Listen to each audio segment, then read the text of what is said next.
Hi guys, and welcome back to Topic Tuesday, episode 26. If you were able to watch any of the previous episodes, then thank you so much.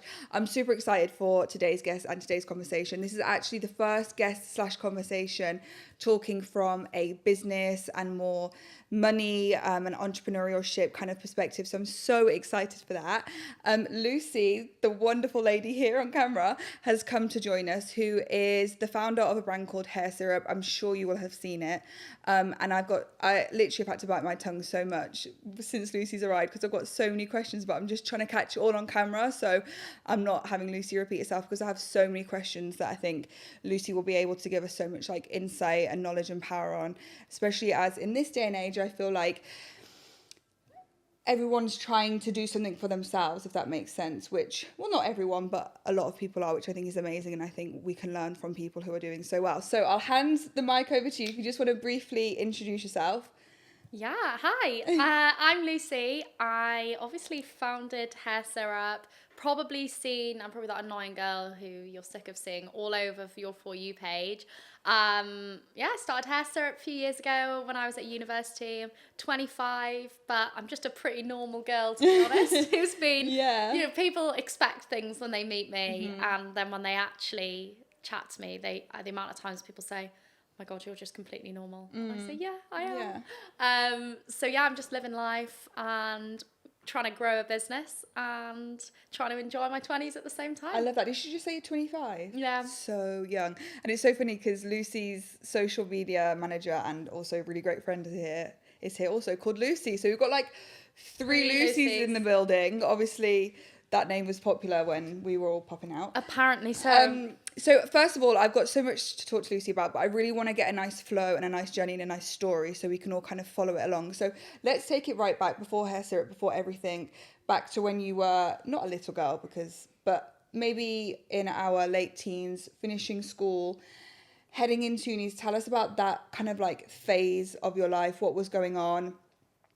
how that kind of shaped you, what you were enjoying in that time, and did you already feel like you had a bit of an entrepreneurial streak in you, or take us back then. Okay, so when I was a teenager, well, I can say when I was young, when I was growing up, I was probably most parents' dream. I was really well behaved. Mm-hmm. I just sort of did my own thing. I was very independent. I didn't need any. My brother was like the complete opposite, which my parents always laugh about. But I would just go off for hours and hours and hours a day. I was very creative. Just doing my own thing, basically. And then when I got older, teenage life crept in, as it does. And that's probably when I started to grow more into myself, my personality. And I started to show more characteristics that you'd probably more typically associate with being an entrepreneur. So I was definitely that girl at school who the teachers were like, shut up, stop being so opinionated. Why do you always have to have your say on everything? I was very stubborn. I was a bit of a nightmare, to be honest. But in the best possible way, I was very headstrong, very strong-willed. I showed a lot of kind of leadership qualities, and I was like, okay, yeah. And then I just think I knew them by a fairly young age that I wanted to go off and do big things. Yeah. Very, very ambitious. I didn't know how that was going to look, whether that was going to look like. I wanted to be like a straight A star student. Were you? Pretty much. Okay. A's, A stars, and I wanted to do that, and I had big dreams, big plans. I didn't know what, didn't think it'd be hair oil, but I knew I wanted to do something big, and that I wanted to do something different from what everyone else was doing. And then, so had the usual turbulent ups and downs as a teenager, but I stayed focused the whole time. I was like, no, I'm gonna smash life. Like I'm gonna do something big. And I think what people from home who know me and like my teachers and stuff, they're not actually surprised that I'm doing this now. So I remember in my yearbook it said, when it has those things, it's like most likely. Yes. And mine was so telling. I should actually make a TikTok about this. One of them was like most likely to be famous. Okay. And I just thought, obviously I wouldn't want to be like famous in that way, but it's come Successful around. more. Yeah, that's Yeah. what I mean. Like I Yeah. wouldn't, I wouldn't do anything like that. But it's not really come as a surprise to anyone that I've ended up in this position. Okay. So I did my whole thing. I really wanted to go to Oxford or Cambridge. Okay. And I almost got into Oxford. Wow, that's huge. And then I kind of fell at the last, well, I didn't fall at the last hurdle. I got pulled. My application got pulled. And then Why? Can I ask it that? just means that the college you originally applied for was, they liked your application, but they haven't got any they haven't got any space for you. Okay. So all of those applicants get pulled and then randomly just distributed basically across the other colleges. Okay. And mine didn't get picked. Mine didn't fall into any of the other colleges. Wasn't meant to be. Wasn't meant to be.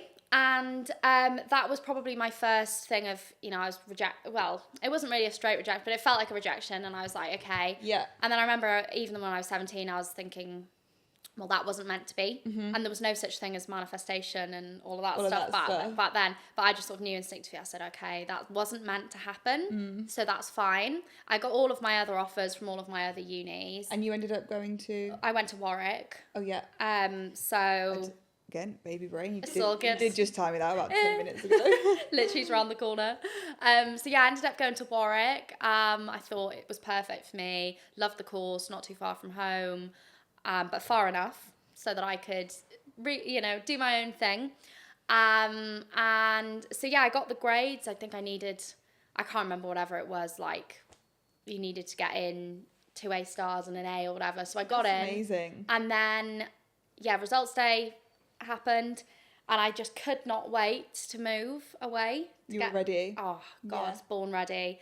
I just needed a change. I was like, okay. And I was counting down the days. We moved on the 1st of October, and I just couldn't wait. And what was your course? English literature. Oh. Random. Yeah. Wow. I could have done lots of different, like if I'd wanted to read law or... Yes. Pretty much any. I looked at different courses that I probably could have done if I'd wanted to, but honestly, English was the sort of courses that people... that would naturally lead you into a higher paying salary. But I always just knew that whatever I did, it would work out for me. So I thought, I love English. It's my favourite subject. I love the look of that course. So that's what I'm going to do. And also I think, not that this is going to turn into a university podcast, but a lot of university courses translate. So you can kind of do a lot of things as long as you smash it. Companies just like to hire the smart cookies. So that's kind of... So easy to translate, yeah. Exactly. And like with my uni, we get recruited by, well, the uni that I was in, I knew recruitment wouldn't be a problem because they have all of the big players are looking at graduates from my uni to pick up. Well, that's hilarious because you didn't even need them. That's the funny part. So I didn't know what I wanted to do after uni. But anyway, when I was there, I had a very interesting experience. So obviously I went to a state comprehensive school, which, and when you go to uni like Warwick or any of these kind of, any of the top ones, most of the kids there are privately educated. And so I'd had a very, my school was, obviously it was a normal state school. And I was the only person in my flat at 14 who'd gone to a state school. And, well, my God, did I not hear the end of it? Okay. So people were just which I didn't really understand, because I'd always been quite conscious that I was fairly privileged, compared to these, but honestly these people were so out of touch. They thought I was just, well, I don't know, they looked down, and pitied me, and I was like, I'm fine, I'm all good. If anything, like I said, I'd always been raised to be very grateful and understanding of my own sort of my certain privileges that you had that a lot of people don't. But anyway, they just absolutely rinsed me. Did you make many friends, or was that... To be honest, I struggled. I've got two or three really good friends who I'm still in touch with now from uni. Yeah. And I know quite a lot of people from my course who I'm in touch with on LinkedIn, but I didn't have the usual uni experience at all. With regards to partying and... that kind of social aspect. The social aspect. Yeah. And it was really mad because, I was very popular at school. I was friends with everyone, like all the older people. Everyone knew me. Never ever struggled to. Yeah, no. It's funny when you go into different like elements of life how that story chops and changes. 100%. It'd be interesting to ask, since the success of hair syrup, have any of those people who made you feel that way come out the woodworks to kind of like try and reconnect and make themselves really familiar to you? I get the occasional Instagram story and the occasional LinkedIn view. Oh, okay. I'd expect you to say like yes a lot. Interesting. I think they'd be a bit scared to be honest, because it didn't end on very good terms. Okay, fine. So it was made quite clear to them. Oh, wow. Okay. Yeah, they did some like really messed up. Bullying classed? I wouldn't say that, no, but they were just, they know that I wouldn't take kindly if one of them came up to me and tried to speak to me. So I think they were one of those people, though a lot of it was done over message. Okay, keyboard warriors, yeah. So minimal stuff was said to my face. It was more messages sent into group chats and stuff, whereas I'm quite open, and I think, if there needs to be a conversation, we'll have a conversation. Yeah. But they didn't really do that. And anyway, I ended up leaving university, because of it. I loved my course, but I just couldn't stand, I didn't like the social side of things.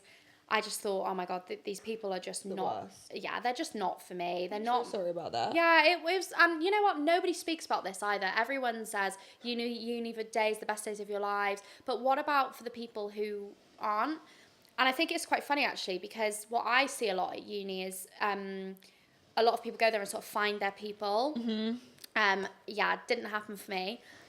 Which is, like I said, I'm very sociable, very chatty, so it was odd, but and I hated it so much, and I was like living with these people, and that must be so hard, It was. Couldn't do that, and I just hated it. And at the time, when I was still there, I ended up getting into a relationship with someone who was from where I lived, from home basically. And I just thought, like, what the hell am I doing here? Like, I hate these people. They hate me. I don't want to be here. And the uni's very strict about, it's so competitive to get on in there that they're not just going to let people dip in and out when they choose. Okay. But they may, when they found out what was going on, and it's sort of, like, there was bad stuff, they made an allowance for me, and the head of English said, okay, we'll give you a year off, but you have to come back after that year off, and you have to resit your first year exams to check that you're up to date, and then you can go into second year. So my parents were absolutely fuming because they thought I was going to take this year off. I had all these plans as well. I wanted to have a gap year, but again, my parents were like, no, because I had a bit of a wild child streak in me when I was a teenager, and they were worried that I was going to go off and take a gap year and then never go back to uni and do whatever. But so they didn't want me to take that, but they knew I had to because I'd had such a difficult time. So, but because I had a boyfriend, if I didn't have a boyfriend, I wanted to, because we used to live in the south of France. So that's where my parents, my brother and I were originally lived there. And I really wanted to work on the yachts. Okay. I wanted to do like at least a season. Yes. I thought, oh my God, this would be so fun. And that's what I really wanted to do. And I would have done, but I had a boyfriend. So I was like, okay, no, I won't. And then anyway, left uni in like May or whatever, before the term had finished. And then my mum was like, right, if you're going to take a year out, like, you need to do something with it. So I was like, yeah, okay, fine. So I ended up doing a couple of internships. So that boyfriend and I moved to London, and it was lucky, like, his job, he could bounce around a bit, and then we moved to London and spent a year and a bit there.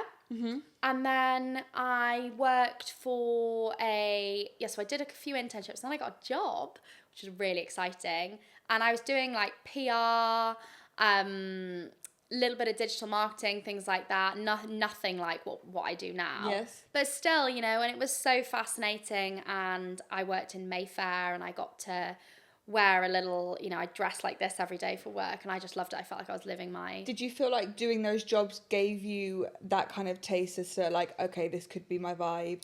100%. You started to get a feel for where your energy was.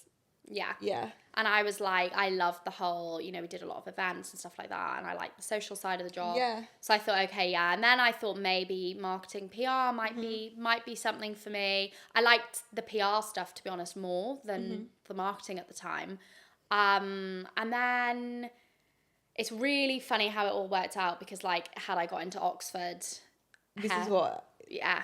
It's like, it's never rejection, it's always like just a Redirection. redirection. I know that sounds a bit cheesy, but it's actually fact. And if I'd never been living with those people, I never would have taken that year off. Hair syrup never would have started. Yeah, everything happens for a reason. Yeah, literally. I couldn't agree more. So it was actually that job that prompted me to go on a hair care journey in the first place. Yes, I can't wait to hear all about that. Which again, so it's just mad how everything just fell into place.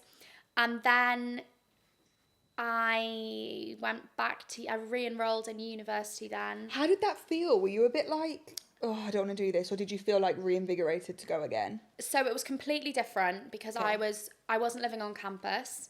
I had my car there. So we were renting like this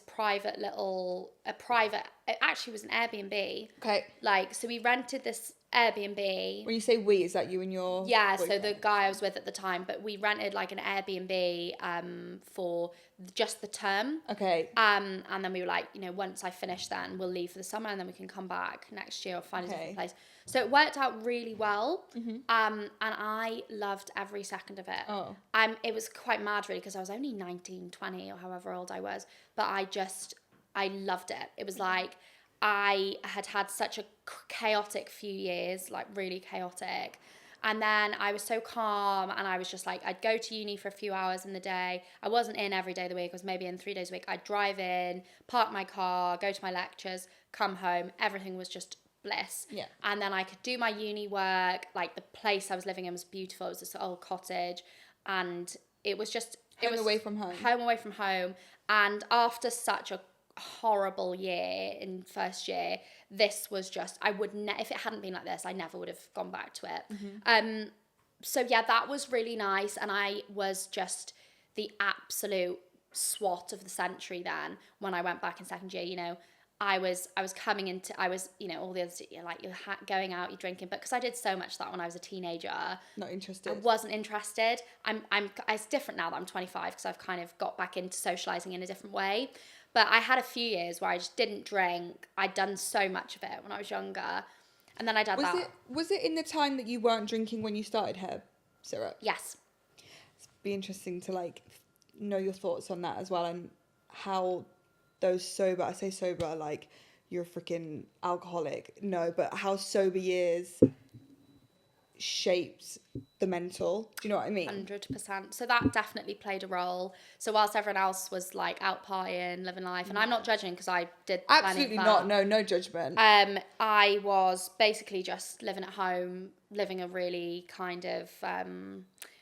wholesome little life, and then I'd come into uni every day at 9 a.m. Fresh, sitting at the front of the class. I'd done all the reading and everything, and I wanted to get first. So this was my new little goal. I was like, right, screw you lot that tried to make me leave in the first year. I'm going to get a first. And I wanted a first, and I needed a first to get onto certain certain grad schemes that I was interested in. And that was pretty much it. And then, oh my God, February came around. Yes. COVID. And the people whose Airbnb I was renting wanted the Airbnb back because COVID didn't know what was happening. Yeah. And I was like, do you know what? Suits me. And we moved back to Wales then. Okay. Moved back in with my mum and dad. And this is kind of where it all started. Go ahead. So you shared really openly online kind of like how it all started from a personal journey with your hair. I was just rewatching some of the stuff yesterday. You had it bleached, didn't you? It was... God, everything. Yeah. Tell us all about that and kind of where hair syrup came into play. So, very long story short, along with my wild times in my teenage years, I also was adamant that to rebel against everything in every single way, one of which was being brunette. So I was like, no. Because is this your natural hair colour? Yeah, I'm like through and through brunette. Yeah, if you see my dad and my brother are like, they've got like dark olive skin, jet black hair, brown eyes, and the only reason that my eyes are blue and my mum's blonde then with blue eyes, but so I'm kind of, I look like them, but I just my skin tone's not quite theirs is kind of a richer olive, but and it doesn't suit me at all being blonde, so it's just. You just felt like you needed to get that out of your system. But I wanted blonde hair because I was like, oh, well, all the boys fancy the blonde girls more, so I want to be a blonde girl. What a pick me. But anyway, I was like, okay, so I did that, and I used to bleach at home myself. Oh. Backcomb it. Was it fried? Oh, it was completely fried. Okay. And then that job in Mayfair was when I was thinking, oh my God, okay, this is a bit embarrassing. Okay. I need to sort myself out. And then I used to basically dye over it with jet black dye to try and hide and mask, make it, because it looks shiny when it's darker for about a day, and then it goes green. So I do all these things. Then anyway, went on a hair care journey. Where I really locked in on that hair care journey was when I was, funny enough, it's funny because of how things worked out. Because I was saying I was in this really like wholesome era. I was home all the time, self-care, I wasn't going out. I spent a lot of time on myself. So I used to have acne as well and fried hair. So I had a bit of a glow up, and I was focusing on my hair care and things like that. And then long story short, I tried a lot of different things. They didn't work. Okay. I think this is how a lot of, those real Founders. staple founder stories start. Yeah. You had a problem, you couldn't fix it. Yeah. So you made your own. You made your own. Yeah. And then you realised everyone else needs it. Everyone else needs it. Yeah. And that is just literally what happened to me. Okay. And so I had these concoctions, lotions and potions that I used on my hair. And then when I went home... Are those the self-made ones? Self-made ones. So, what did you do? Like, were you at home? What were you mixing? Like, literally anything and everything. Okay. Natural ingredients. I did some research into it. Okay. Lots of aloe vera, different butters, different oils, different essential oils, plant extracts. Yeah. Powders, this, that, and the other. So I'd make like hair masks and all sorts of different stuff, different types of hair oil. I had a lot of scalp problems as well. So I never got diagnosed with anything, but my scalp used to bleed, and I just destroyed my hair and my scalp, and everything was just out of balance, unhappy, in every sense of the word. So I basically had in my kitchen in this place in Warwick, and then took home an array of different treatments for my hair and scalp that did different things. And long story short, I used them on my friends and family during lockdown. Loved them. Well, I gave them some. Loved it. Said, oh my God, what is this stuff that you've made? Like, it's incredible. And I made a TikTok about it, like summertime of 2020 on my personal page. And I was basically just saying in this TikTok that I showed my hair before, showed my hair now, and what I used. And the tips and tricks. And I had no idea at the time that it was a kind of an unintentional mega sales pitch. So I was basically sales pitching to And did that TikTok go viral? Completely viral. Okay. Had like 600,000 views, which back then was insane because I didn't use TikTok, didn't know anything about it. I feel like TikTok was born in the COVID era, wasn't it? I feel like everyone knew about TikTok when COVID came, because even beforehand, I never used TikTok. I never looked at the platform, and then when COVID happened, it kind of just like came to be the best thing ever. So yeah, going viral on TikTok back then was big. Yeah, 100%. And I think that's when a lot of the brands like mine, the kind of founding TikTok viral, because no one had done it before. It's different now. Like, you see brands all the time, and they're like, it's such a different story. Yeah, now. Like, if you do it in 2025, you've got the blueprint now, because you can look at brands like mine and look at what Made by Mitchell did, and look at... Oh, he's done insane as well. Yeah, and you look and everyone can see we didn't do it on purpose. We were just genuinely living our lives and building our brands and doing this, but there's a blueprint for it now, but we actually walked that and did that, and there's, like I said, all these other specialty beauty brands, and yeah, so I had no idea what was going on. And then when this video went viral, I just had all these comments from people. And no one believes me when I say this, but I am telling you, never in a million years would I have thought, oh my God, I'm going to post this video and people are going to want to buy this oil. Just never, ever occurred to me in a million years. And then, anyway, I was getting hundreds of comments, messages. Of people saying, can I get that? Yeah, can you post me some? Okay. What's your PayPal? I'll give you 20 quid. My hair's exactly like yours was, and that oil looks like what I need. Please help me. Okay. And I thought it was really weird at the beginning. It's like... So magical, though, that your business was born from that. So cool. It was just fated. Like, the whole thing was 100% fated and... Already written. Literally written that? in the stuff. I totally believe it. And another reason is because it was just this thing. I can be quite... I don't always see what's in front of me. I'm always looking around, and then I'm like, oh, okay. And this thing, this whatever it was, message, there was something about hair syrup or those oils that just were screaming at me to take notice of them. And I didn't for months and months. I was just like, oh, this is so weird. Why are people asking me this? You know? Okay. And then it was just like a conversation that literally about months later, and I was still being messaged by people. I actually deleted my whole TikTok account. Got a bit overwhelming. Yeah, well, it was just, I found the TikTok account like really distracting, to be honest. I was in my second year of uni. I was trying to concentrate. I was trying to do my degree, and I was spending so much time scrolling on TikTok that I thought, okay, I've had my 10 seconds of fame. And I deleted my account. Wow. So the video was no more. That's how little I thought of this whole thing. And then I was like, okay, I'm gonna, get on with my life. But because of the way that TikTok videos get circulated, your username is obviously printed on the bottom. Yes. And it had been reshared and stuff. And I had messages on my personal Facebook, which was just insane. But basically I had a message from someone and they were like, I've seen your video.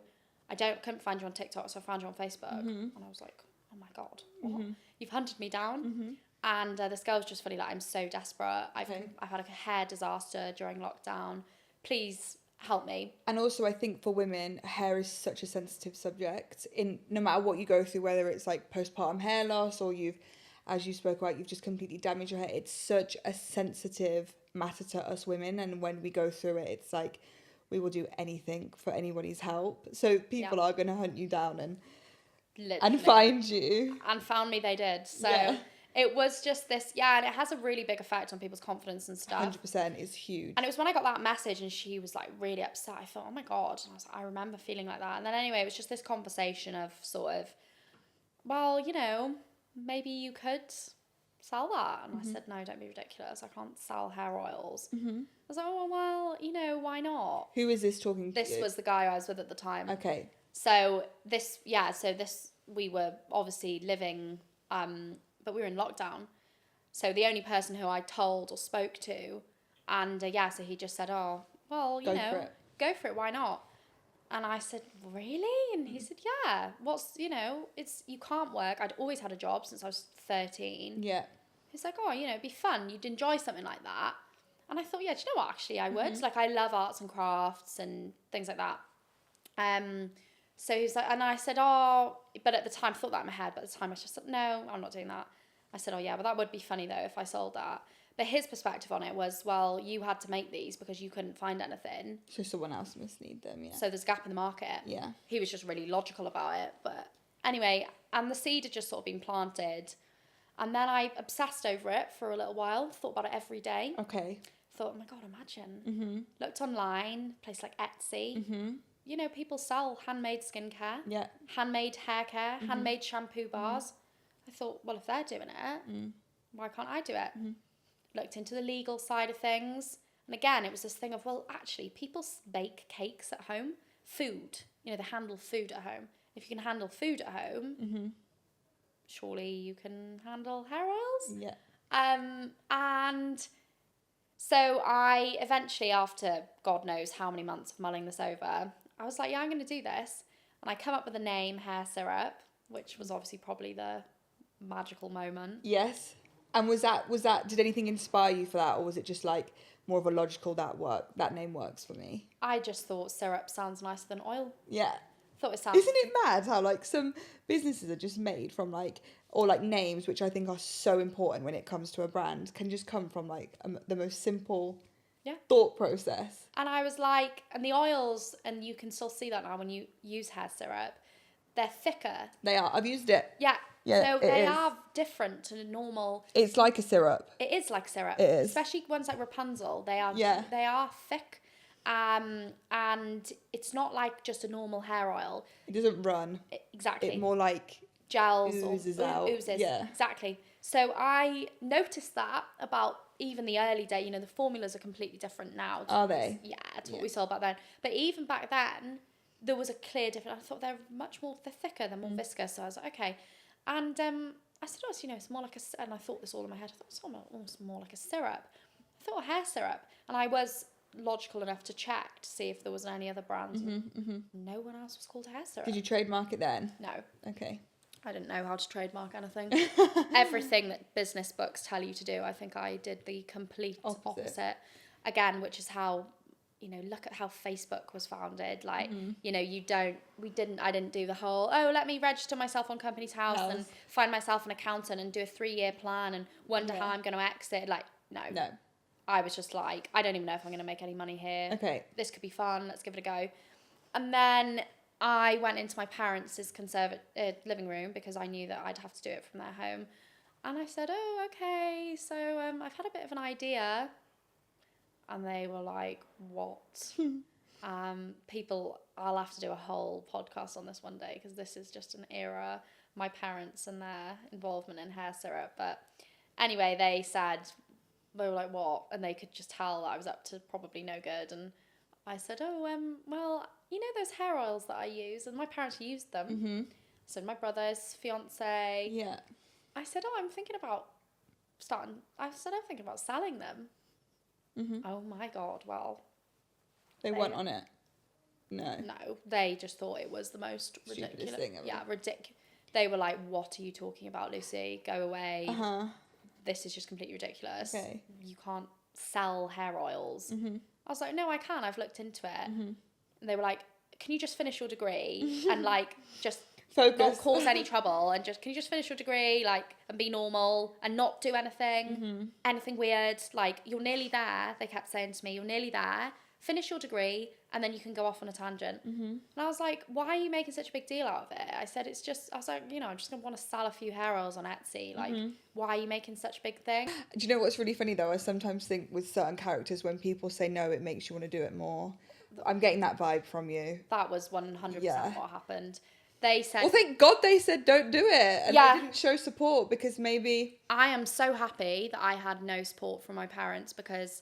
Genuinely, I think I'm quite opinionated about parents who spoil their kids.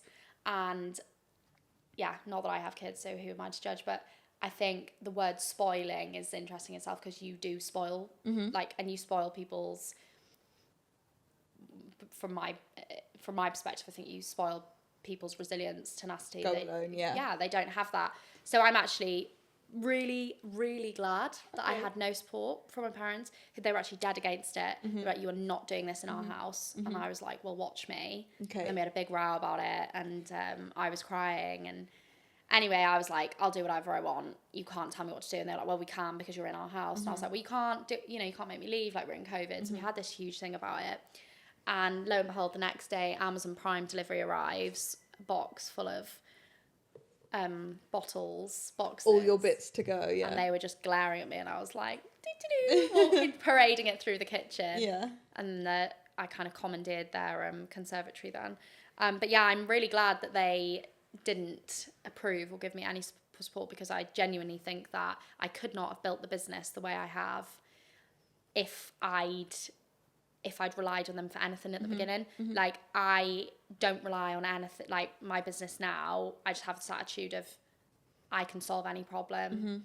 I can get through anything. And if you're just constantly leaning back from early days on your mum and dad, essentially, to, they'll give me a hand with this, they'll sort this out. Well, what are you going to do in the big... just for you as a person, it might make your business easier, it might make this easier, it might mean you can make money quicker, but for me as a person, like, what's been really important is never just about the money. Like, doing hair syrup and stuff, because there's, you know, brands that are way more successful in shorter times than me, but the character development that I've had over the last 4 years, And what you've learned. oh my God, about myself and things I've changed from. You learn so much about yourself. Money can't buy that, ever. So I've just been so glad, and like I said, it was all just meant to be like this. So they just hated everything about hair syrup, and I was confined to like a tiny little conservatory. It wasn't allowed to spill over into anywhere. Again, though, really grateful for it, because it helped me appreciate space management, inventory management, organization. Like, honest to God, they did me some big favors. Yeah. They really did. And I had to figure everything out by myself. So when did you make your first sale? Oh gosh, a couple of weeks. I don't know. It was like end of 2020 when I started. And what trading. were you selling for at that point? Was it just like a £20 hair syrup? There you go. They were $13.95. Okay. $13.95 they were, yeah. And what was your, with regards to sourcing your products and making them yourself, what kind of profit were you making then? Oh my God. Was it quite ridiculously high? Oh, okay. Because I was making the products myself. So you were happy then? Yeah. But then I made a bit of a mistake, because I was making very, very good money, because I was making everything myself. Yes. From home. I had no overheads. No overheads, yeah. No marketing costs, no ads. So nice sizable profit. However, I knew nothing about running a business or anything. So I never thought that I would make enough money to even need to declare it. You know, I understood, like, you know, tax and stuff like that, but I checked online and I was like, I will never make, I don't know what it was, but it was like 11k or something before you had to declare it as an income, as a little, if you have like a side hustle and you're self-employed. So I thought, I will never make 11 grand in a year. That is, and this was genuinely what happened. I said, there is no way I'm going to make £11,000, so I don't need to worry about any of this. And then, of course, I did, and I made more than that. Is this in a year's period? It was in like, oh my God, 2 months or something. You went over 11,000 in 2 months, yeah. So, what was the big mistake? I didn't keep any receipts. Okay. I didn't know that. Okay. I had a vague understanding, because like my partner at the time, he was self-employed and he did a tax return every year. So I wasn't stupid. And I understood he kept his petrol receipts. Yeah. He bought things like work boots, work clothes. You know, I understood it. But you didn't think. I didn't think. And I was doing I was doing a degree at the time. Of course. You know, I was doing hair syrup part-time. I was doing a degree full-time. You know, I had a lot going on, and it just skipped my mind. Didn't cross your mind, yeah. And then suddenly I looked at I used Big Cartel as my website platform, because it was like £3 a month. And I was like, oh my God, it was like 10k, and I thought, okay. So on paper, essentially, by the time it got round to, you know, and everything, I'd made like 100% profit. Even though obviously I hadn't, because I had to buy my materials, I had to buy my boxes, I had to pay for postage. I didn't keep any postage receipts. Oh, Lucie. So anyway, actually, no, that's a lie. I did, but I kept them for tracking, order tracking, rather than. Yeah. So my mum, who already hated hair syrup, it was then left to her to pick up the pieces. So I'm like a type B brain. She is the most type A brain. You need that sometimes, though. But she's still in the business. Yeah. Is she? Does she work for you? Yeah, she's a director now. So yeah. Oh, I love that. Yeah, so we had a bit of a Uno reverse. Hilarious. But it's exactly the same now. Okay. Like, so she was then tasked with. So I think the first tax year, which was like however many months I was trading for, I made like 40k or something. I'm sorry, that is like impressive though. Yeah, it's really great. I mean, people like look at what I do now and think that's impressive, but I think doing that is more impressive than what I do now, because it was just... You got started. I got started. Yeah. And anyway, so I knew from really early on, again, it's common sense, not that I'd ever read a business book in my life, but it was common sense to me that holding on to that cash was important and building up money in the bank. And it's kind of still how I operate now. And they spoke about that on Dragon's Den as well, I think. They mentioned that. I can't remember. They were really complimentary. Yeah, I remember them just mentioning, I think one of them asked kind of like what the situation was of your bank account, not in that way, but, and you gave a really gorgeous figure, and then they started to question it, but that makes sense to the point of what you just made, is that still is kind of how you work. Yeah, like, I don't like people who are, you know, within businesses who are just reckless with money, and sometimes people just pass it off as being, oh yeah, but you got to spend money to make money, but You don't believe that? not in the early days. Like, not How many years has hair syrup been going now? 4. 4 years. Yeah, 4 and a bit. Wow, I feel like that's gone so. I thought it was going to be a lot longer. I know, 4 and a bit. Yeah. Wow. So we're not as, you know, like, it's not as big as a lot of people get in 4 years, but like, considering I was a student for No, the Lucie. majority of that, it's Just not for bad. podcast listeners, what hair syrup is projected to turn over 1.8 million this year. 6.5. Not turnover, sorry, profit. Probably be higher. Oh, love that. Which is like incredible figures. Like at 25, you should be so proud of yourself. It's freaking amazing. Oh, Yeah. thank you. Well, I mean, yeah, but it was still, I still think it was more impressive what I was doing. I could not do, I couldn't do that again. I look at myself when I was doing that when I was 21. I couldn't do that again. You just think, what was going on? I know I wouldn't be able to do it. It's like, it took something in me that I think you get that once in your life, and you can't do it again. Or sometimes I think, you know, when you hear women say, I gave birth and I just couldn't do it again because it just took like... Yeah, I know that feeling. Yeah. Yeah. But then it's different because I guess it's a baby, isn't it? It's different to a business. But yeah, like, that's kind of how I feel about it. And I couldn't do it again. But yeah, so anyway, my mum was tasked with the job of cleaning up my receipts and doing my tax return. So again, it's pretty impressive, like, student side hustle, 40k or whatever it was. And then the next year we did 140k.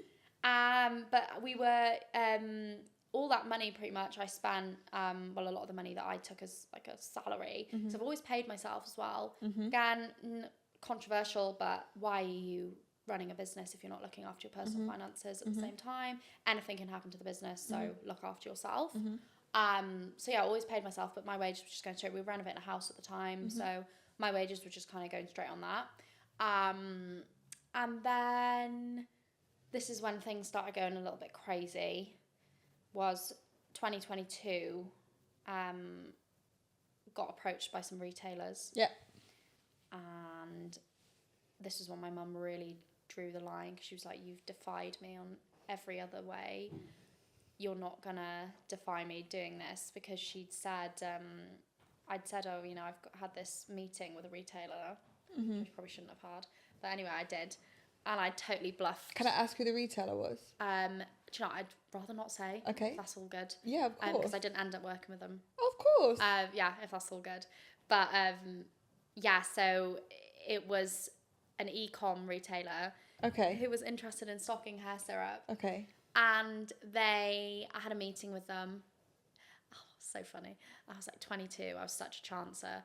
And I was sat in a conservatory I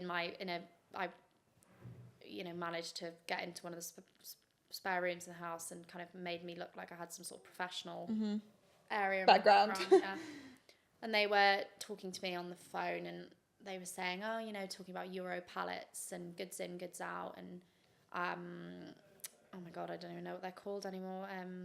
Line lists. And I said, yeah, of course. Googling what is a Euro pallet, what is a line list, and talking about haulage and freight. Just had no idea what they were about. Okay. But of course, I just bluffed the whole thing. Yeah, of course we can do that. We can do that. So the end of the conversation was sort of like, right, we're gonna order roughly €1 pallet worth of goods from you. Okay. Yeah, absolutely. How many units fits into €1 pallet? Because I have no clue. I think it was like 2,000 units or something. Quite 1,500 at the time. It's quite sizable. And I was like, yeah, that's totally fine. I'll pass that on to my ops team.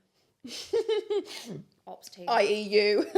Yeah. So I love that. And I feel like nowadays buyers, because they know what TikTok brands are doing, again, everything would just be so different if you were doing it now, because you could just explain to them the situation. But I was embarrassed about my situation, you know. I was just this girl in a conservatory trying my luck at making a bit of money, selling some hair oils. Yeah. And I was embarrassed. I felt ill-equipped, unprofessional. And Yeah. yes, I didn't lie, but I You winged it. winged Yeah. it, exactly. But a lot of successful people do. So yeah, like I said, nowadays you could probably be honest with them, but I think back then I probably wouldn't have been able to. And then when I started talking about a Euro palette, my mum was like, "Enough now, Lucy. No." I said, "Yeah, we have to because I want to get onto this retail." My mum was like, "If you're going to start shipping pallets to retailers, we have steps going up to our house, a narrow driveway. How are you going to Bless get?" her. My mum was like, "How are you going to get a pallet from the conservatory round the kitchen?" She's in thinking winter?" logistics. Thinking logistics. She's like, "It's middle of January. How are you going to carry that pallet?" "Oh, it's fine. I'll find a way." And my mum was like, "No, you're not doing that from our house." She said, Okay. "If you're going to start working with a retailer, Get an office or a warehouse. you need a warehouse." Okay. Oh, great. Where the hell am I going to get a warehouse from? We live in the middle of nowhere. No industrial, Okay. very, very limited industrial space. Okay. Fine, I'll get a warehouse then. So, she Got got a warehouse. So I had to turn down this retailer. Okay. Did end up working together. Again, probably for the best though, because I had different ones lined up by this point anyway. So yeah, never worked with them. And I say it was a warehouse. It wasn't much of a warehouse. It was I was at my wit's end when I tell you wit's end, and I just said, "I'm never going to be able to find a warehouse. I'm never going to be able to grow this business." And then I'd sort of accepted, like, do you know what? I made 140k this year. It's actually pretty good money. Like, if I can continue this from home. But I kind of knew instinctively that I wouldn't be able to cap it at that. Okay. Because I knew the demand was just going to grow and grow. And I was like, if we keep annoying people by saying only X amount of people can order every week, Yeah. the business. It can't grow. Yeah, And- you're just, there's like a roof on it. Yeah. And do you know what? It wasn't even that. It was like, we're going to start annoying people. And someone's going to come in and they're going to do it better. Yeah. So I was like, I could just settle for this. Or you could go for it. Or I could go for it. And at the time, I was like quite broody. Yeah. I was quite, which is insane for me to look back on. Okay. Because you'd think, as I've got older, but I'm the complete opposite now. But I was quite broody, and I was like, I could settle down and have a little baby, get married. Like, I had a house and everything. And it was this moment of which direction is my life going to go in. Okay. I could have, like I said, stopped and settled 140k a year. Neither of us, no one else would have had to work. Could have settled down, worked from home. And then I was like, nah. You just want to go for it. I was like, no, and then one of my friends actually said to me, she actually said the words to me, which probably played a big role. I said, I was talking to her about it. I said, I don't know, because I'd found this unit, and it was an old charity shop. And so again, not much of an industrial unit, but it did the job, And I still have that building, at least now. Don't use it, but it's just like storage and stuff. But I was like, she said to me, I said, I think I'm all right now. I said, look, I've had my part, like, because I was like, I've had my party and I've done my stuff. I was like, I just want to chill out. I said, I want to get married, I want to have kids, I want a quiet life. And she looked at me, this was in COVID, I think. It must have been in COVID because we were in the park. And she turned to me and she said, Lucy, you will never have a quiet life. Okay. And she's known me since I was 6 years old. And I've never spoken to her about this actually, but I should tell her. I'll send this to her. It was at that moment. She said to me, Lucy, you will never have a quiet life. Yeah. So you may as well go for it. And I thought, do you know what? Thanks. You're not wrong. And then, so got this unit, renovated it, started working with retailers, and over the next 6 months, my life just changed, transformed. So in this, what also crazy happened, period of time. So I graduated that year. Amazing. Got my first. So good. But it was just a spite thing. I was like, you told me not to do this business. You told me I wasn't good enough to be at uni. You told me I can't juggle both. I was renovating a house. Yeah. Could never go through that again. Renovating a house. You look back now and you're like, damn, how did I ever do that? I don't know. Yeah. And this is why I didn't drink, for those few years. So I was like proper lockdown, renovating a house. Oh my God. Doing my degree, doing hair syrup, renovating the building. It was, and do you know what? If anyone ever has anything to say, I'm just like, I would love to see you try, do what I did, and then judge me for whatever, because people have absolutely no idea what we went through during that time. No one ever could possibly understand in a million years, ever.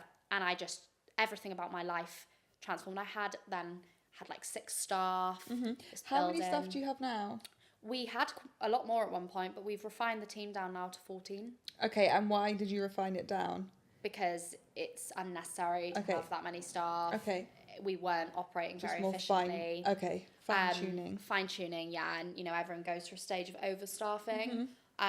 So now, we've, like, fine-tuned it, refined it down, and it's so much better now. Working well. Yeah, like, got half the people pretty much, but we have 3 times the output. Okay. So, so I was like an employer then. I had staff and at this building and Which a business. is such a huge responsibility to have staff that, you're paying their wage. It's a huge responsibility. I was 22. It's crazy. Yeah, I was only 22. Yeah. So that was a very, very insane period of my life. And then everything sort of changed over the space of like, I'd say about 6 months. And I was featured in Business Insider, which was huge for me. They'd reach out to me randomly, they'd see me on TikTok. And I kept hair syrup a secret as well. So you didn't have it associated with you? Not at all. Yeah. And I didn't tell anyone in my local area. Okay. So it was this 2022 then was when people started fighting because I was in Business Insider. Okay. So and it was this really obnoxiously bold article which said something like, it was in US dollars, so I think it was like 150k GBP, but it was like, I made that much this month. It was a proper flexy clickbait article. Okay. And people in my hometown. Yikes. Can you imagine? Yeah. Because nobody even knew that I was selling hair oil. And then suddenly it was like, boom, and then I had this office and people working for me. So over the next 6 months, like I said, my life just transformed. And you couldn't even recognise, and I changed so much. The person grew massively. So I was then single. I was just about to ask that. I was about to say, is the boyfriend still with you at this point? Still working on the business with me. He's in the business. Yeah. Okay. But good terms.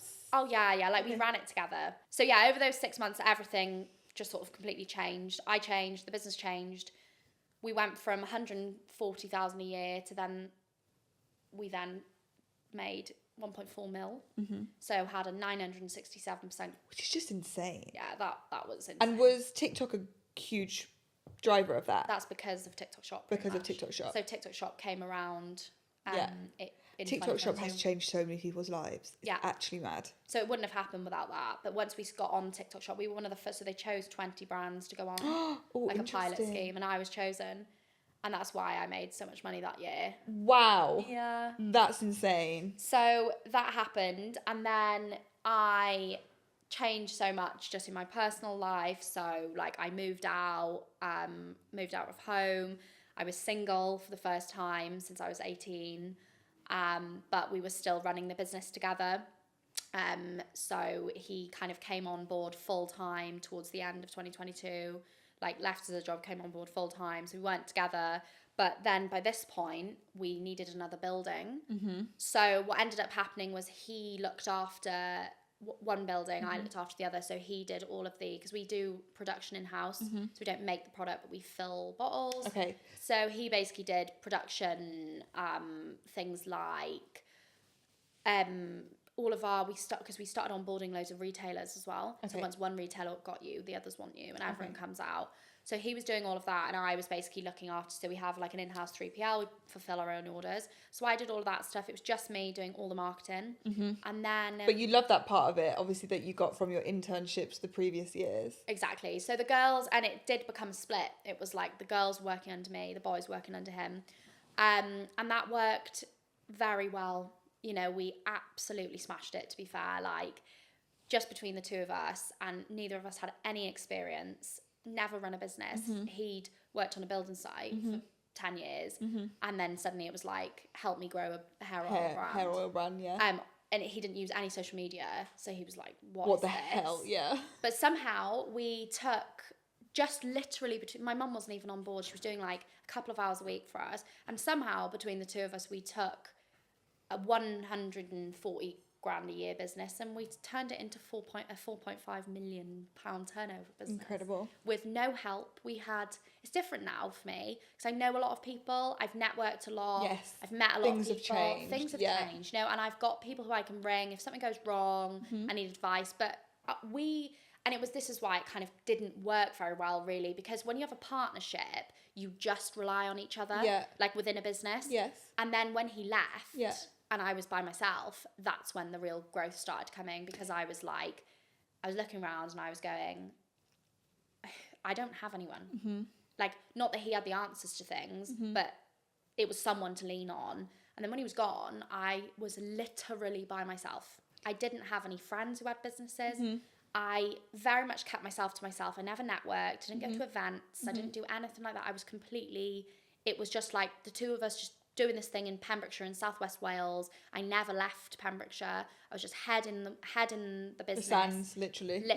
And that's how we built it. Yeah. But then I was like, no, this is not sustainable, and I want to build a global brand. So you need your yeah, people. I need my people. Can I ask a quick question? Do you think if there wasn't such success with hair syrup, you would still be together? I think what question I'm trying to ask is, did the success or potential success that you could see have an impact on the love and the disconnect in that relationship? 100%. Like, 100%. I mean, we had completely different goals in life. Okay. You know, and I'm obviously single now, have been for a while, and even though I've had I had a different partner since, I am so clear, and I've never, it sounds so silly when you look back, but my head is so clear now of what I want from a relationship, and there is no way, like now, when I get a new partner, they have to be as ambitious as me. They have to have something going on for themselves. You know, I wouldn't want someone, again, who's involved in who's working for me. Got to be separate. They've got to have their own thing going on. And I want someone who's on a completely, like, I don't want any imbalances and crossovers. Yeah. Like, you know, in the sense of, I don't want someone relying on me for anything. Not that happened, you know, that happened, but you can see how, if you were to get married and have kids, I don't want to be the full breadwinner. I want my kids as well to have, you know, two parents who are kind of doing their own thing and have the same goals and visions. I don't know where I want to live. I don't know what I want to do. I don't know anything. That's so exciting, though. But I'm just obsessive in my pursuit of success. Okay. And my partner would have to be the same, otherwise. And you know, he used to laugh about it because we were very good friends for a long time after we weren't together. And when I started dipping my toe into TV and this, he was just like, I don't know how you do it. Okay. Because he didn't even use Facebook. He didn't even use Instagram. He hated social media. He just hated all of it. And I'm the opposite. It's interesting, though, because I find sometimes that dynamic can really work, because it's like, not that whole cheesy saying of like opposites attract, but sometimes it can work, but sometimes it's not for you. And I think having that clear outlook as to what is going to tick your box moving forward, it's clear that you've got such a drive and such a passion and such an ambition in your work life, but you also know what you want personally. I just want to pick up on something you just said. You know, I'm so clear of what I want in the future and like pursuing my success. It's clear hair syrup has done really well. You've turned over millions of pounds. It's incredible. What's next? Like, what are you chasing now? So this is a big year for us, 2025. Okay. We are moving into international markets. Okay, cool. We have done very well in the UK. Yeah. We've still got more to do. Yeah. But there's massive demand for it across Europe and particularly across the US. I was going to say America, yeah. So that's where I'm looking. Okay. Have been for probably about 2 years now. Okay. I had no idea where to start, what to do.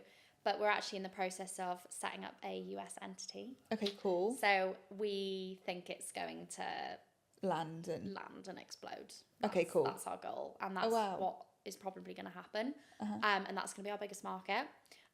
So we basically want to establish ourselves out there And do you have a plan to exit, or like, do you want this to be your baby forever? Or do you think like, next 5 years, say when I'm 30, just ballpark figure, I want to sell it. Do you think you'll eventually sell it? I couldn't ever imagine myself having nothing to do with it. Okay. I don't know. I mean, I don't think so. Okay. I don't have a plan. Okay. I wouldn't want to sell all of it. Okay. I don't think. But I don't know.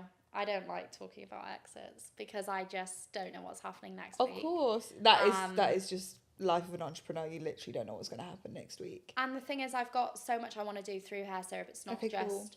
It's like I have a turnover goal. Okay. So I wouldn't even consider, like, an exit wouldn't even come into my head unless I'd achieve that turnover in 1 year. Okay. Which is probably doable in the next 3 years. Okay. So maybe when I hit that and I hit a certain valuation, perhaps. Mm-hmm.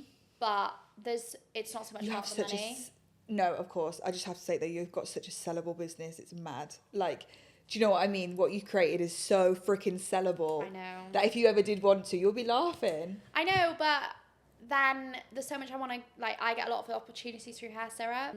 Like, I actually really enjoy my life. Yeah. And I wouldn't, before I'm 30, I don't think it's anywhere near on the cards because I want to spend the next 5 years going for it, living my life, traveling the world with it. I travel all the time with hair syrup. And then maybe when I'm 30, like, if I ever want to settle down and have kids, if 35. So I think the 30 to 35 mark, but I hate planning stuff like this. Yeah, it's so hard to say. If I wouldn't consider selling until I was at least 30, but then if I sold around then, that would give me a few years to do a bit for myself. And then, like I said, if I wanted to settle down, 35, 36, maybe, and then I'd consider. But yeah, no plans of exiting until at least then. What I'm more likely to do is just start another business. Yeah, cool. Let's pick up on that because I know you mentioned something. For those who may not know, I'm a huge Dragon's Den fan. I love watching it. It's like one of my favourite TV shows because I'm so interested in business and entrepreneurship. And Lucie went on with hair syrup to Dragon's Den. You may or may not have seen it. And I thought you had a really, from a viewer, it was quite an uncomfortable watch. It felt a bit uncomfortable. I'd be really interested to hear your perspective as to what the experience was like going on there with someone with a successful business. As Lucie alluded to earlier, you see a lot of people go on that show that have like negative numbers and they're struggling and they still get offers and it's all, and then Lucie kind of went on with like all these really great positive numbers, but actually you had Tuka give you an offer, but I think all the other dragons basically, I'll let you explain it. I'm not going to say what happened, but if you could just kind of give us a general overview as to that experience and how it changed you, because I know when you came off the show, great things continued to happen for the brand. So hair syrup, Dragon's Den has just completely changed my life and my business in every way that you could possibly imagine. Positive, wholly positive. But the experience itself was obviously not a positive experience, which is quite funny. Even down to just being on stage, and I didn't like it. No. I didn't like the experience of being there. I found it overwhelming. Yeah. I was 24. Yeah. I was by myself. Like, I went on this stage. I'd been asked to go on. Interesting. And I went on there and... You didn't necessarily want the investment? I wasn't looking to raise at the time, but I thought it'd be cool to have people like this. Yeah. This is a big thing. They were like, what are you going to do with the money? And I was like, I don't know. Because I was like, oh, can you just help me? And they were like, we're not running your business for you, Lucie. Yeah. Like, this isn't what an investor does. And I was just like, oh, well, I want Stephen Bartlett to be part of my business. Like, that's kind of how I saw it.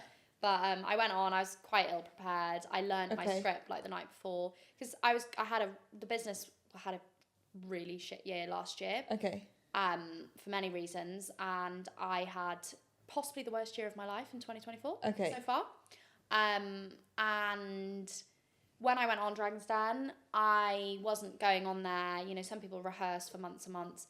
I was going on there. I'd been doing 70-hour weeks up until and the day before I went on, I kind of drove up and I was working like mad and I was sorting things out and I had loads of problems at work and I wasn't going in there, like, it's not like, oh, this is my dream to go on Dragon's Den, I'm going to pitch them my invention, and I've got everything at the ready.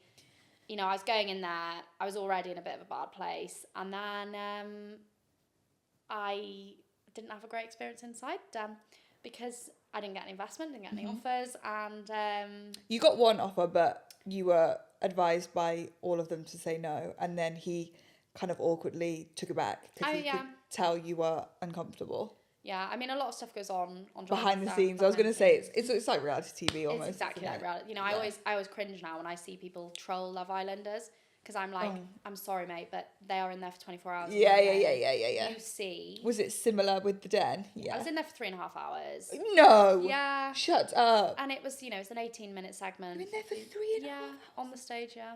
You're lying? No, most people aren't in there for that long, but mine was a bit of a that's special intense. Place, so. That's intense. And we get what?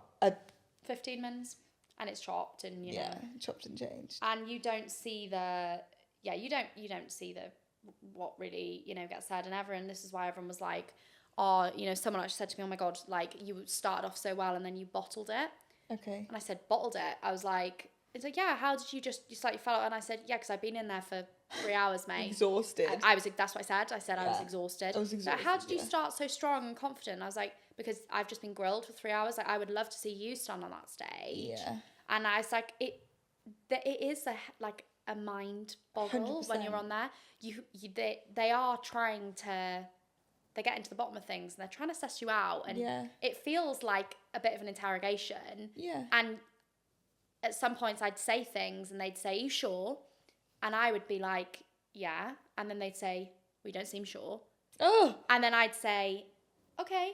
And then I'd change my mind and I'd say, oh, maybe not. So, you know, like false confessions? Yeah. I did that in Dragon's Den. You never saw it because it never made the cut. Okay. I actually made a false confession.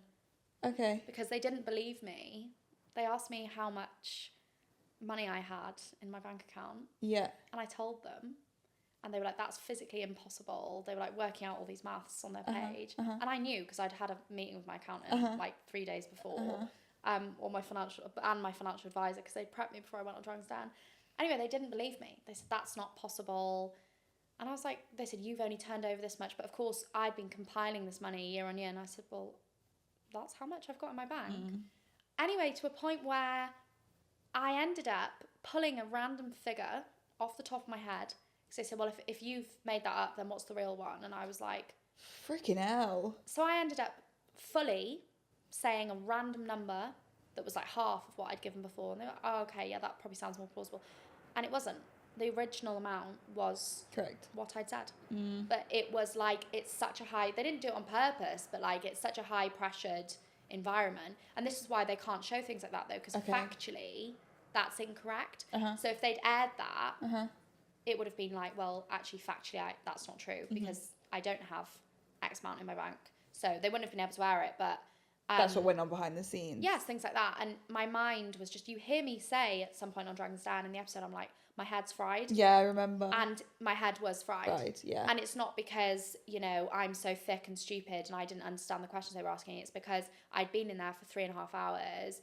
I'd been asked things a lot of times and then given one answer, and then you have to repeat yourself, and then you come back, and I didn't enjoy it at all. I can understand why. Yeah. As a viewer. Yeah. But you know, at some points they were really nice to me. Like the dragons are actually like really sound people. Like, you know, especially I really like Peter Jones said to me, he was like, oh my God, Lucie, you know, if our country had more people like you, maybe we wouldn't be in this position.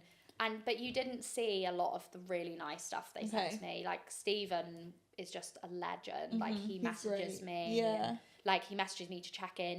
And I haven't seen him about a year. And he congratulates me, comments on my Instagram. Oh, so good. And like he's someone as well. Genuinely, if I needed something, like you'd message. Yeah. I could genuinely send him a message and say, "This has happened. I don't really know what to do." And he would get so back to me. Epic to watch as well as a viewer. Oh, I know. Really captivating. Yeah. So coming off Dragon's Den, because I guess from what's the word I want to use? Getting your brand out there perspective. What word do I want to use? Yeah. From a brand awareness perspective, Dragon's Den put you on another kind of like another ledge from the fact of like a different viewer population. getting your brand out there. When you came off Dragon's Den, I noticed that's when is that when Boots came along? No, they were before. They were before. Oh, okay. I Launched thought. in stores in September or something with them. Okay, cool. Well, talk to us about kind of like how the Dragon's Den experience shaped you, shaped the business, and kind of made you propel even more, if that makes sense.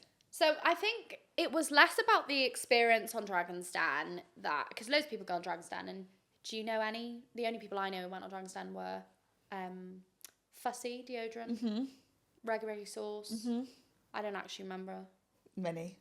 So 99% of people who go on Dragon's Den, and if people go on hoping for this big viral famous moment, Tangle Teaser, that was another one. I didn't know they were on Ring there. Doorbell got rejected. Trunky got rejected. Like Okay. a lot of the ones that were actually funny enough, the most famous, got rejected. So Not rejection. redirection. So I obviously famously got rejected by all 6 of the dragons, which is just mad considering my business was doing 4.5 mil with, you know, a great profit margin. Didn't really make much sense to the viewers. So it would have caused a little bit of controversy. You know, the next day we had every press person, every journalist, like hounding me. Because it was quite a controversial episode. But what really sparked it off was Lucie and I, so the girls who does my social media, we basically went on a social media tangent, and we decided that the dragons had trolled me, so we may or may not decide to troll the dragons back. So they trolled me on TV, so I was like, right, I'm going to troll you on TikTok. I did email their PR managers, give them a bit of a heads up. It's all lighthearted. Yeah. And we made this complete viral 22 million views in 3 days. It was ridiculous. And we just made a big joke about the whole thing.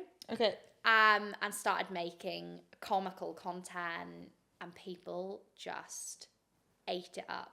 They loved it because it was like, I've gone on, I've accidentally started this business. I sell my products on TikTok. I'm not your typical, you know, guy in a, you know, white collar guy who knows all about Excel and spreadsheets. Like, I'm a creative young girl who's a little bit of a, you know, risk taker. I started this business. I go on TikTok. I'm a bit unconventional. And suddenly I've gone on this really traditional business show where they talk to you about all the businessy numbers and stuff. And I've just gone, I don't really know what that means, to be honest. And then we just trolled ourselves, made a joke out of it. Because I was like, what else can I do? Like, I've been rejected. It's quite embarrassing. But I'm not going to sit around and crying about it because it's happened now. So I said, let's capitalise on it. So we made hundreds of content pieces about it.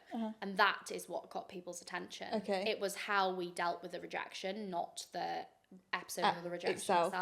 So we put like straight in the bio, I was like, Dragon's Den rejects and blah, blah, blah. And, you know, we stitched. So mad how social media can just like redirect and control everything. The power is insane, mind-blowing. So you're quite clever doing that as well. Well, it's just on brand for us. And I'll be honest with you, if any other brand did it, it's so authentically us, it just landed. I think if any other brand had done it, I don't know if it would work the same, but hair syrup's quite niche, and Lucie and I are quite niche. Our content's quite humorous, we're light-hearted, we don't take ourselves too seriously. So it just fit with everything about the brand. Thank God they flipping rejected you then. Another reason why everything happens for a reason, hey? So then after it then, just in terms of like general, you know, we got like 100k new followers across our socials, 66% sustained sales increase since it aired on the 31st of January. I've been in Sunday Times, been on Sky News, BBC News. Oh my God, like it's insane. And yeah, I've given talks at places I never thought I would ever been invited. You know, been to things at Fortnum and Mason. So much fun. Yes, that won awards. So it's really kind of put me on the map as being like a one to watch. Obviously the business makes money from it, but what it's really done is put me in my own right as a kind of public figure, public entrepreneur. Which is so interesting from someone who hid their face in the first year. You know, everyone now I see brands doing it all the time. They're like, oh, the founder led, this is what works. So I'm going to be like the face of it. And with me, it just wasn't like that at all. It was just all this big accident. I didn't want anything to do with it. I didn't want people to even know my name, who owned it, that I owned it, you know, because I didn't want to be, I mean, I think it was kind of inevitable really, but yeah, like I said, I wasn't forcing anything. And then it all just happened, and then everyone seemed to like me when I went on Dragon's Den, or felt sorry for me or something. But yeah, I obviously came across quite personable, and, you know, I am just a normal girl. Yeah. And I think people just related to it. And how hands-on are you in the business now? You've got a team of, remind me, baby brain. 14. How hands-on are you? What does, I know I can't ask what a day in your life looks like, because hello, every day and every second is so different. But are you, because, you know, in the beginning you said I was so keen on the marketing and I was so hands-on in that sense. What about now? How hands-on? So I think I've spent maybe 4 days in the warehouse in the last 3 months. Okay. So I've completely stepped away from it. Yeah. My life now consists of doing things like this, podcasts, events. I speak at a lot of events. I get invited to be panelists. Yeah. Travel all the time. You know, we were in Belfast 2 weeks ago. Then we went to Dublin. We're going away. We were in Birmingham yesterday, Birmingham today. We're going to Leeds tomorrow. Then we're going to Warwick, back to London. We travel majority of our time. Yeah. You know, we're going to Norway in a couple of weeks. Fun. Going to France, all for work. Then we're going to Vegas. So much fun. And it's for work. We're going for a conference. We're literally going to a conference. Okay, cool. And are you enjoying it? This is your dream. Thing. Okay. This is what I'm good at. This is me. I'm rubbish. I can't do admin. I'm not good at logistics. I'm rubbish at all of it. Yeah. So I've got 2 people now who are basically in charge of all of that. Yeah. They crack on with that. I do the outward public facing stuff, and the business is making more money than it ever has. And I was always like, in order to make money, I have to be wedded to it. I have to be there. You got to hire people better than you to go in those roles, and you do what you're best at. Nobody can do what I do. Yeah. So take me out of that. Yeah. And get me into doing what I can do that no one else can do, and that's where we're going to make money. No one is ever going to be able to tell your story the way you tell your story. And that's so cool. So I put on my Instagram, just cautious of time, I put on my Instagram some questions for my audience to ask you. So if it's okay, I'm going to just pick some of my favourite ones. The first question that I'm going to ask you is, how did you navigate the stage where you've taken the leap in your business, but it's not really making the money yet? This might be different for you because, as you said, you kind of started making money when you took that step to, £10,000 in the first 2 months. So it might not be as relatable for you, but just any kind of insight you can give on that. I would just say honestly, if you're starting a business as well, thinking about the money, oh my God, I'm going to make millions, I want to do this, I want to do that, I'm just like, you're already doing it for the wrong reasons. Okay. You should do it because you enjoy it. Like, I genuinely loved doing hair syrup, and I wasn't like, oh, when am I really gonna make a living off this? I was just doing it because I really enjoyed it. Just accept that, like, you know, unless you're gonna raise funds from day one, you're probably not gonna be able to live off the money you're making from a business. I was a full-time student, so it's different for me. But if I did it now, I would stay in my full-time employment and then just do it in my spare time as a hobby. Treat it as a hobby. Don't treat if you're starting a little business, don't treat it as, you know, people get obsessed. Like, they look at Pinterest and they're like, oh, I want to be that girl boss sitting in my court heels and my blazer, like I'm doing right now. But for 4 years, I was sat in my trackies with no makeup on and my hair up, out the back in a dark office. Yeah. It's not glamorous, like. No. You know, and the money and stuff, like, I've seen no real, like, my life hasn't really changed. People go, oh my God, you're making so much money. And I'm like, but my life isn't changed that much. It's not like I drive around in a Ferrari, you know. It's just like, you don't see the money like that immediately anyway. So I would just say, just relax, like, enjoy it, you know. Treat it as a hobby, you know. Don't rush it. It'll come when it comes, if it's meant to be, you know. And if it's meant to just be a side thing, just enjoy it as a side thing, and just go from there. But yeah, I mean, you can try kind of pushing it harder, marketing it harder, but for me, the way hair syrup bloomed was just so natural and organic that it's hard to say. Would you say there's an element of luck in your success with such a, I'm doing my quotation marks, saturated market? The luck for me came because we were in lockdown, I think. Okay. And people were sat at home on their phones, looking after their hair. It was We had circumstantial. so much time, didn't we, to do hair care? Yeah, it was and hair in definitely general. circumstantial, rather than, yeah. Where Then it also, I don't like the word, you know, it was sort of luck and it wasn't, but then, you know, I feel that it wasn't luck because I look at what brands are doing now and it's like duplicating what we did or what I did. So I'm like, well, was it luck or was that, well, did I have some strategy behind that? I must have, because people are doing the same thing. And intentionally, I must have had a strategy. So, yeah. What gave you the confidence to go after your dream? Or was that just built within? Just built within. Yeah, it sounds like. Do you know what I recommend anyone do if they think they want to start a business? You should do the 16 personalities test. Okay. Because I did that when I was probably years and years ago. And I'm ENTJ, which is commander type personality. And it fits everything about me. And sometimes people think, I want to start a business, I want to own a business. But they don't actually know if they're doing it for the right reasons. It's the hardest thing in the world, running a business. Yeah. One of the hardest things in the world. And if you don't genuinely get some sort, so my big part of my personality type is my happiness. Some people get happiness from social connections. Some people get happiness from all sorts of different things. My main source as a human being, my main source and income, like my main source of happiness is derived from success. So an achievement. So as part of me as a human being, when I achieve things, You feel great. that's what makes me feel fulfilled. And that's what fulfills me.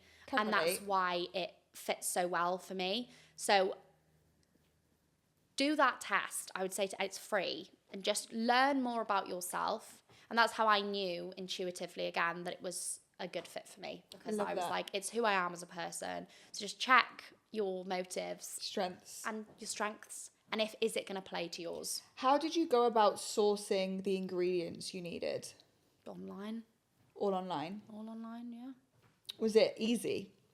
Or would you say it was a bit of a pickle? It was a pickle. I had to figure it all out by myself. You have to use chemists and to make sure that it's... Are there, since you've established it now and it's really kind of booming, are there a lot of like hair laws regulations and regulations? Lots, and they change all the time. That you have to abide by. I bet that in itself is such a task of like keeping up to date. That was the worst part of it for me, was figuring all that out at the beginning, and I didn't even know if it'd be worth it. So I had to learn about all this stuff and figure out, make sure everything was compliant, the ingredients, this, that.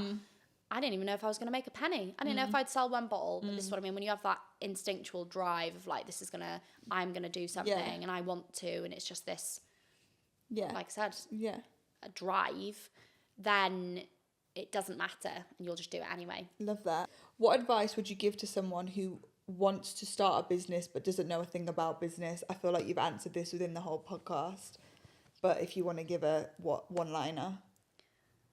You just got to go for it. Yeah. You just got to do it. Yeah, I think, I don't know, it's weird because I knew I was going to own a business, but I never had that thing of like, oh, I want to start a business, but I don't know what to do. So I don't know, it just sort of happened for me. So I feel like the stars really aligned. They did, for sure. It's really magical. Yeah. I love hearing about like when you have a successful business person in front of you, their story, and like when they're talking about it and you're just sat here listening and you're literally just picturing how like, even in some of your darkest times where you probably thought, what the hell am I doing? Yeah. The stars were still like aligning, and I just think it's magical, and I love it. Like, I love hearing about it. It's so cool. Someone wrote in capital letters screaming, "Cherry oil now, please." I don't know what that's about. We're bringing it out. Okay.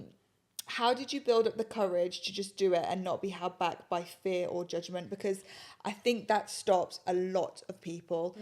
Fear, I think, is huge. And I think people care too much about what other people think. And they're scared to let other people see them fail. So how do you feel like you counteracted that? It comes down to a personality thing. I made a TikTok about this the other day, because I genuinely, and I mean this with every bone in my body, I do not care what people think of me. I never have. Ever since I've been young, well, teenager, I just don't care what people think about me. Yeah. I don't listen to people's opinions. I'm so fearlessly myself. I can't relate when people say, I'm worried about, yeah. my parents were. Do you think I'm worrying about what Joe Blogs down the road is saying when my parents were already saying to my face anyway, Yeah. This is never going to work. Yeah. This is ridiculous. Yeah. If I don't care what my own parents say, Yeah. why would I care what anyone else thinks? But that's just what I'm like as a person. So Yeah. it's easier for me. And if people laugh at me, I actually turned around to someone in a pub about 6 months ago who made a comment, and I actually said to her face, sorry, I must have missed the part when you had a £6.5 million business. Because that's what it comes down to. Like, you're laughing at me for going on TikTok because you thought my TikTok was cringy, but what are you doing? It's giving me, What are you doing? Yeah. Like, realistically. Yeah. Do you know what I mean? And I also feel like when people are unfortunately like trolling you, whether it's to your face, as you say, in a pub, especially when you come from a small area, it must be so difficult to navigate that, or trolling you online, or I really feel that comes down to a lack of insecurity within themselves and a lack of unhappiness, because nobody happy is going to do that. Have you ever gone on someone's TikTok page? I have, like, It's unfathomable. I have never had an ounce in my body to write anything like that. And I have been, when I first started my Instagram ages ago, and it was kind of the stage where like Instagram really blew, and like you do a post and they just blow and blow and blow. I had a huge severe case of bullying where I thought my life was over and I was absolutely devastated. And it wasn't then, and that really built me as a person, because I took a step back and I was like, but the person who did that is so jealous. That's what it is. And it's like you can't care what people think in this life, because there's only one life. There's only one chance we get at this. So I think Lucie, I know, would back me saying this, and I really feel it too. Like, you just have to go for it, especially if you've got a passion or a product that you feel so passionately about. No one's gonna do it, and no one's gonna scream as loud as you scream. Do you know what I say to people as well? This is like my favourite saying, and I have to remind myself sometimes when I get trolled, because we get it all the time. In real life, I hear someone said something nasty about me, they've written it online. Do you know what I do? What? I go outside and genuinely, you know that phrase, it's like, go and touch grass? Yeah. Because the internet is not real. It's not real. It's not. And who cares? You know, does it matter? Yeah. And, you know, even the people who say things to me in the pub, it's like, they probably wake up the next morning, they're so hungover, they don't even remember all this, and they don't care. Yeah. They don't care about me. They're just looking for something to laugh about with their mates. Yes. Yeah. So it's not deep, it's not personal, whatever in it. You know, who cares? I think Lucie has given such brilliant insight. I think you've told your story so nicely. I think such kudos to you and your journey and your strength and resilience just to go for it. If you're not an example as don't care what anyone thinks and just keep driving forward, then I don't know what is. Thank you so much for coming. I've really enjoyed, honestly, just sitting here and listening to your story. I think it's wicked. I think you're such an inspiration and an example for people. If you have an idea, and it's incredible, go for it, because there's space for everyone. I really believe that. But as Lucie said, be authentic, be you, don't copy, and I'm sure you'll kill it. Anything you want to add as a final takeaway? And also another bit of advice. Yeah. Don't say do. That's like my favourite saying. People spend and waste weeks and hours and months of their lives talking about things and thinking an idea to death, talking an idea to death. Not doing it. Just get on with it. Don't let that fear hold you back. Yeah, just do it. Thank you so much for watching. Please like, share, comment, subscribe. We'll put all of Lucie's socials and Hair Syrup socials down below. I'm sure you already know them, but if you don't, go check them out. And thank you so much for watching. See you later. Bye.